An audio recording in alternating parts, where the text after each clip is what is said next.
વિવાહિત મહિલાઓ તેમજ પુરુષો આ વિડીયોને ધ્યાનથી સાંભળજો। આ વિડીયોમાં તમને ધન પ્રાપ્તિ તેમજ સુખ સમૃદ્ધિ પ્રાપ્ત કરવાનો મૂળ મંત્ર મળવાનો છે। તમે પણ તમારા ઘરની સુખ શાંતિ, સંતાનની કમી કે પછી ધનની કમી અથવા તો કર્જાથી શું પરેશાન છો, પછી તમારું ભાગ્ય તમારો સાથ નથી આપી રહ્યું કે તમારા ઘરમાં માતા લક્ષ્મીનો વાસ નથી રહ્યો, તો તમારા ઘરમાં સુખ શાંતિમાં રૂકાવટ આવી રહેતી હોય અને તમારા કાર્યમાં સફળતા જ મળતી નથી, તો દોસ્તો આજના વિડીયોમાં એક ખૂબ જ મહત્વપૂર્ણ જાણકારી મળવાની છે। તો નમસ્કારમાં તો તમામ મિત્રોના પરિવારને ભગવાન હંમેશા ખુશી આપે એવી પ્રાર્થના કરું છું અને તમે હંમેશા પોતાના માતા પિતા સાથે ખુશીથી જીવન વિતાવો એવી ભગવાન સાથે અમારી પ્રાર્થના છે। તો દોસ્તો આજનો વિડીયો ખૂબ જ જ્ઞાનવર્ધક થવાનો છે, તો વિડીયોને છેલ્લે સુધી અવશ્ય જોતા રહેજો અને વિડીયોની શરૂઆત કરતાં પહેલાં તો વિડીયોને અવશ્ય લાઈક કરી દેજો અને ચેનલ પર નવા હોય તો અમારી આ ચેનલને અવશ્ય સબસ્ક્રાઈબ કરી દેજો। તો ચાલો તમારા બધાનો કિંમતી સમય બગાડ્યા વગર વિડીયોની શરૂઆત કરીએ। જે કોઈ મહિલા અથવા તો પુરુષ વિવાહિત છે એવા મનુષ્ય માટે આ જાણકારી ખૂબ જ એટલે કે ખૂબ જ મહત્વપૂર્ણ થવાની છે। મિત્રો, જે મહિલાઓ પોતાના પતિથી નારાજ રહેતી હોય કે પછી પોતાના પતિ સાથે ન રહેતી હોય તો પણ આ વિડીયોની નજર અંદાજ બિલકુલ પણ ના કરતા આ વિડીયોને તમે અંત સુધી અવશ્ય સાંભળજો। તો દોસ્તો એક ગામમાં એક ગરીબ શેઠ રહેતો હતો। હવે તમે એવું વિચારી રહ્યા હશો કે આ તો શેઠ હતો તો ગરીબ કેવી રીતે? તો વિરોધાભાસી શબ્દો એકસાથે કેવી રીતે હોઈ શકે? તો દોસ્તો આ બધો એક ભાગ્યનો ખેલ છે। દોસ્તો દરેક મનુષ્યના જીવનમાં સારો અને મોડો સમય આવે જ છે। આવી જ રીતે આ રણછોડદાસ શેઠ પણ એક જમાનામાં ખૂબ જ અમીર અને પૈસાદાર હતો અને તેઓ ખૂબ જ દાન પુણ્ય કરતા હતા। જ્યારે એનો સમય અચાનક જ પલટી ગયો ત્યારે ધીરે ધીરે તેઓ પોતાનું બધું ધન ગુમાવતા ગયા અને આખરે આજે એવી હાલતમાં પહોંચી ગયા કે લોકો એને ગરીબ શેઠના નામથી જાણવા લાગ્યા। પરંતુ કહેવાય ને કે સારા કર્મોનું ફળ મોડું મળે છે પણ સારામાં સારું જ મળે છે। આવું જ આ ગરીબ શેઠ સાથે પણ બનવાનું હતું।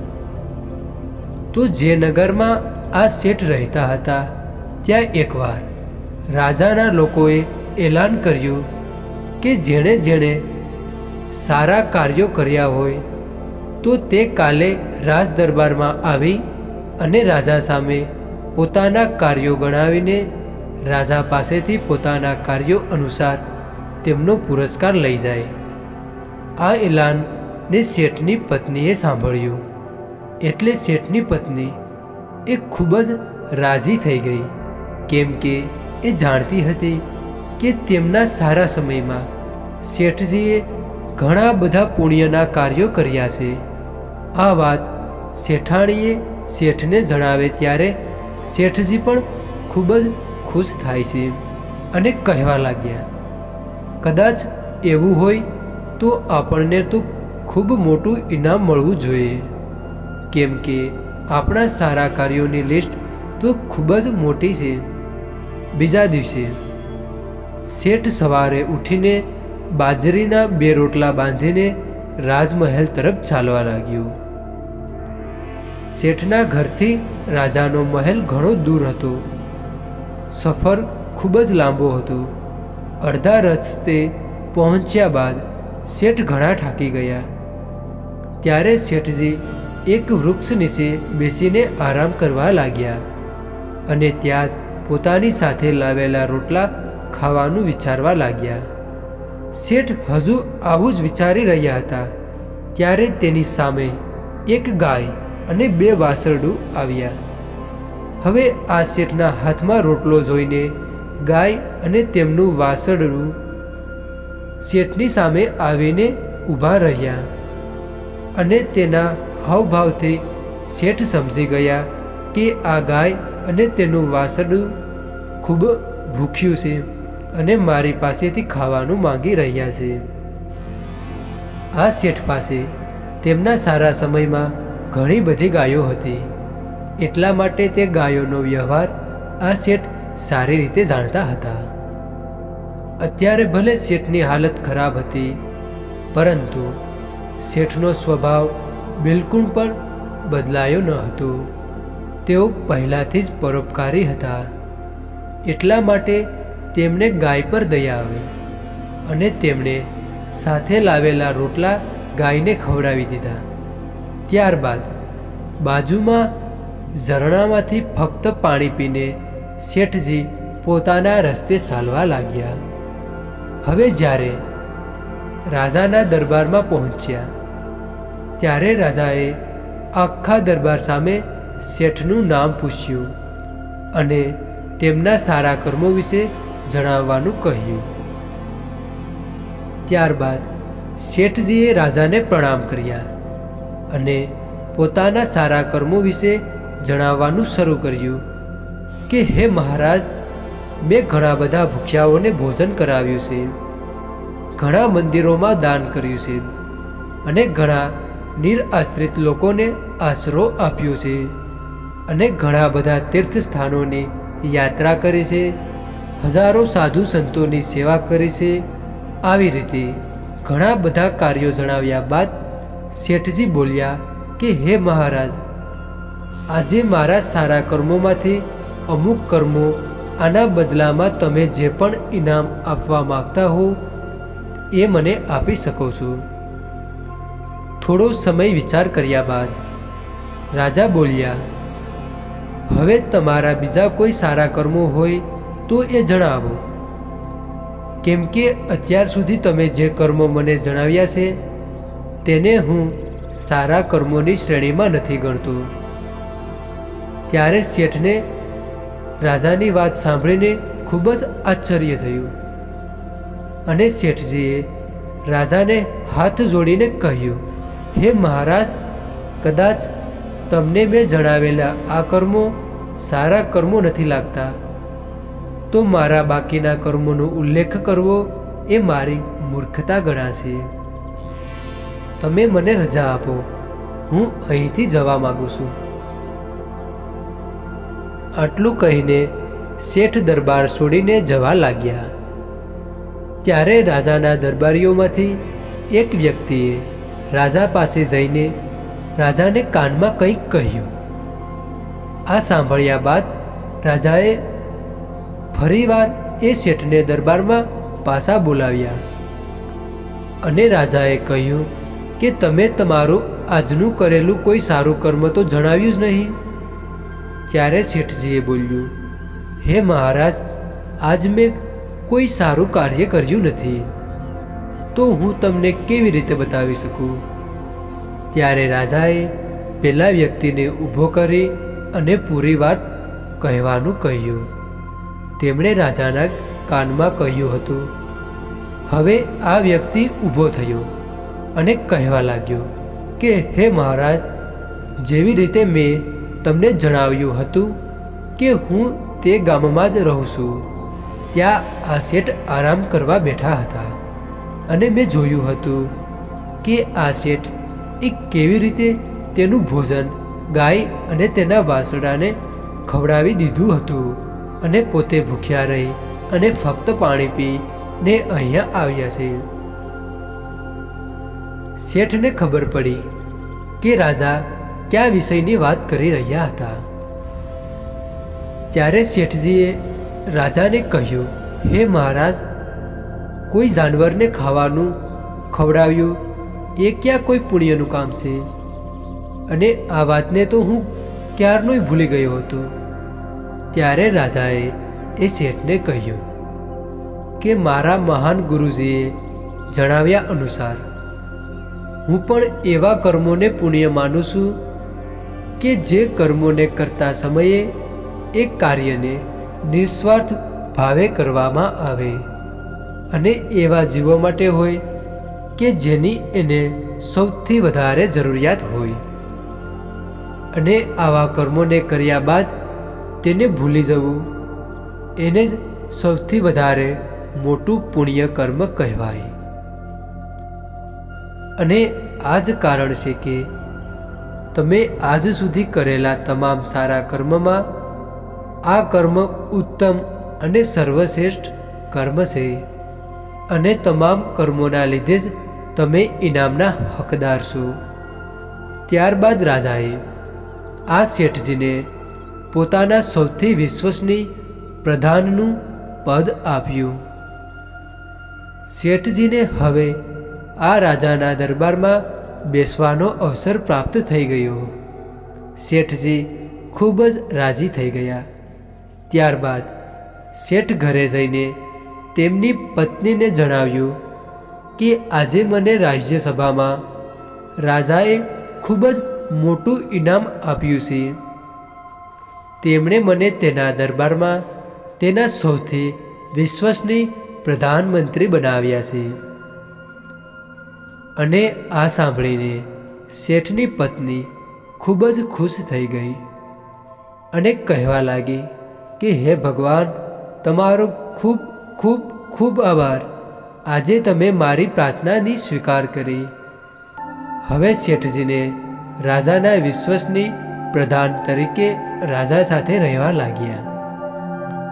રાજા આ શેઠ પર સૌથી વધારે વિશ્વાસ કરતા હતા, કેમ કે એમને ખબર હતી કે આ શેઠજી એક ખૂબ ઈમાનદાર માણસ છે. તેઓ ક્યારેય તેમની સાથે બેઈમાની નહીં કરે. દરબારમાં જ્યારે પણ કોઈ મુખ્ય કાર્ય હોય તો એ કાર્યની જવાબદારી રાજા આ શેઠને જ સોંપતા હતા, અને રાજા સાહેબના આવા કાર્યોને શેઠજી ખૂબ ઈમાનદારીથી પોતાના દેખરેખમાં જ કરાવતા હતા. એક દિવસ રાજા પોતાના મહેલમાં બેઠા હતા, અને ત્યાં તેમની બાજુમાં આ શેઠ પણ તેમની સાથે બેઠા હતા. ત્યારે એક સિપાહી આવ્યો અને રાજાને કહેવા લાગ્યો, મહારાજ, તમને મળવા કોઈ સાધુ આવ્યા છે.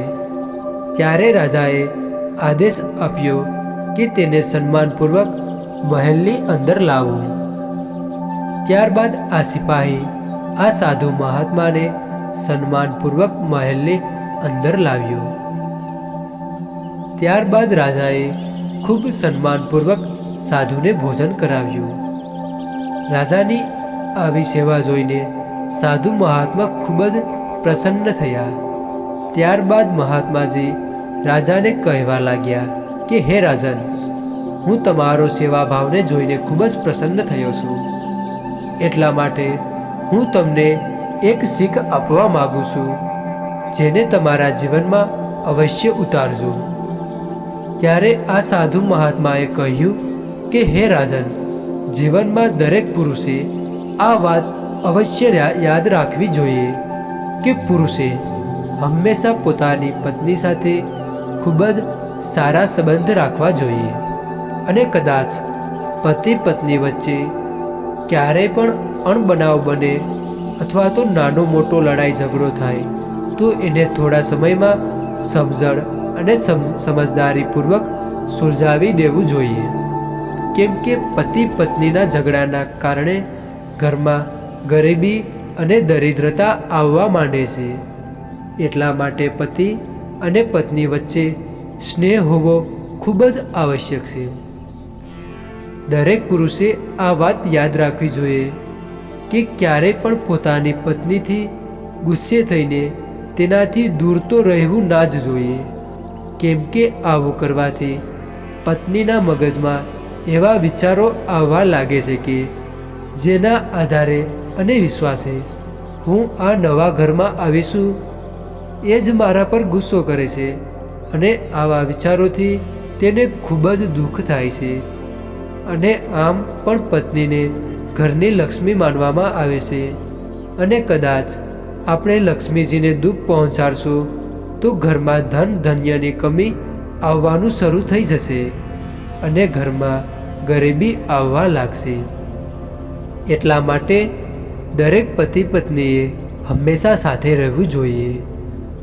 અને વિવાહ બાદ પતિ પત્નીએ રાત્રિના સમયે ક્યારેય પણ અલગ અલગ જગ્યાએ સૂવું ન જોઈએ. આવું કરવાથી પતિ અને પત્ની વચ્ચેના સંબંધમાં નકારાત્મકતા આવી શકે છે, અને પતિ પત્ની વચ્ચેના સારા સ્નેહના લીધે માતા લક્ષ્મીજી પ્રસન્ન થાય છે. અને જ્યારે પણ ઘરને લક્ષ્મી પ્રસન્ન રહેશે તો સ્વાભાવિક છે કે માતા લક્ષ્મી પણ અવશ્ય પ્રસન્ન થશે. ત્યારે એ સમયે મહારાણી પણ ત્યાં આવ્યા. ત્યારે મહાત્માએ મહારાણીને કહ્યું કે સ્ત્રીઓએ પણ વિવાદ કે ઝઘડા બાદ આ વાતનું અવશ્ય ધ્યાન રાખવું જોઈએ કે વિવાદ બાદ પતિનું ઘર જ પોતાનું ઘર છે અને પતિ જ મારો પરમેશ્વર છે એવું સમજીને જ જીવન જીવવું જોઈએ. અને પછી કદાચ સુખી હોય કે દુઃખી, દરેક પરિસ્થિતિમાં હંમેશા પતિને સાથ આપવો જોઈએ. એ જ વિવાહિત નારીનું ધર્મ છે. પતિ પત્ની બંને હંમેશા એકબીજાનું રક્ષણ અવશ્ય કરવું જોઈએ. આટલું કહીને સાધુ મહાત્મા રાજાના રાજમહેલમાંથી ચાલ્યા ગયા. થોડા દિવસ બાદ કોઈક કારણસર રાજાનું રાણી સાથે ઝઘડો થયો. ત્યારબાદ રાજા અને રાણી અલગ અલગ જગ્યાએ રહેવા લાગ્યા. એટલે કે બંને એકબીજાથી દૂર રહેવા લાગ્યા. રાણી એક અલગ ઓરડામાં રહેતી હતી અને રાજા પણ અલગ ઓરડામાં રહેતા હતા. પરંતુ રાણીને પહેલાં સાધુએ કહેલી વાત સમજાઈ ગઈ હતી, એટલે તે રોજ રાત્રે રાજાના ઓરડામાં જોવા માટે રાજાના શયન રૂમમાં જતી હતી. એક વખત આ સમયે રાજમહેલમાં દુશ્મન દેશનો એક જાસૂસ વેશ બદલીને ચોરી છુપીથી રહેતો હતો, જે બીજા દુશ્મન રાજ્યનો જાસૂસ હતો. જ્યારે તેને ખબર પડી કે રાજા અને રાણી વચ્ચે આ સમયે ઝઘડો ચાલી રહ્યો છે, ત્યારે તેમણે વિચાર્યું કે મારે આ વાતનો ફાયદો ઉઠાવવો જોઈએ. એટલે તેમણે રાજાને મારીને આખું રાજ્ય લૂંટી લેવાની યોજના બનાવી. એક રાત્રે તે પોતાના થોડા સાથીઓને સાથે લઈને રાજાને મારવા માટે તૈયાર થયો, કેમ કે રાજા તેમના રૂમમાં એકલા સૂતેલા હતા. તેમની સાથે તેમની રાણી પણ ન હતી. જ્યારે આ દુશ્મન જાસૂસ રાત્રે રાજાના રૂમમાં પહોંચ્યો, ત્યારે આ બાજુથી રાણી રાજાને જોવા માટે રાજાના ઓરડામાં બાજુમાં આવી રહી હતી. ત્યારે રાણીએ જોયું કે કોઈ રાજાને મારવા માટે તેમના ઓરડામાં જઈ રહ્યું છે. ત્યારે રાણીએ પાછળથી સૈનિકોને બોલાવીને આ જાસૂસોને પકડાવી લીધા. જ્યારે સવારે રાજાને આ બધી વાતની ખબર પડી, ત્યારે રાજા રાણીને લાખ લાખ ધન્યવાદ આપવા લાગ્યો અને તેમને પહેલાં સાધુ મહાત્માની વાત યાદ આવી કે મહાત્માએ કહ્યું હતું કે હંમેશા પતિ અને પત્ની એક સાથે રહેવું જોઈએ, કેમ કે આવી રીતે રહેવાથી ઘરમાં ધન દોલતની બરકત થાય છે અને આખા પરિવારનું ભાગ્ય અવશ્ય સારું બને છે. જ્યારે રાજા વિચારવા લાગ્યા, કદાચ એ રાત્રે રાણી મને જોવા ન આવ્યા હોત તો કદાચ આ જાસૂસ સૈનિકો મને મારીને મારું બધું જ ધન દોલત પણ લૂંટી લેત અને આ બધું મારાથી દૂર થઈ જાત. એટલે જ કહેવાય છે કે ઘરની મહિલા લક્ષ્મીજીનું સ્વરૂપ કહેવાય છે અને લક્ષ્મીજીને હંમેશા ખુશ રાખવા જોઈએ. તો દોસ્તો, તમને આ વાર્તા સાંભળ્યા બાદ તમારું શું મંતવ્ય છે એ વિડીયોની કોમેન્ટ બોક્સમાં અવશ્ય જણાવતા જજો. તો ચાલો યુટ્યુબ દોસ્તો, જો તમે આ ચેનલમાં નવા હોય અને આવા વિડીયો તમને પસંદ આવે તો આપણી આ ચેનલને અવશ્ય સબસ્ક્રાઈબ કરી દેજો, એટલે આપણે આવા જ સરસ મજાના વિડીયો સાથે વારંવાર મળી શકીએ. તો તમામ મિત્રો અને તમામ મિત્રોના પરિવારને ભગવાન હંમેશા ખુશીથી જીવન વિતાવે એવી ભગવાનને પ્રાર્થના કરું છું. તો હવે નવા વિડીયો સાથે પાછા મળશું. તો તમામ મિત્રોને જય શ્રી કૃષ્ણ, જય શ્રી રામ, હર હર મહાદેવ.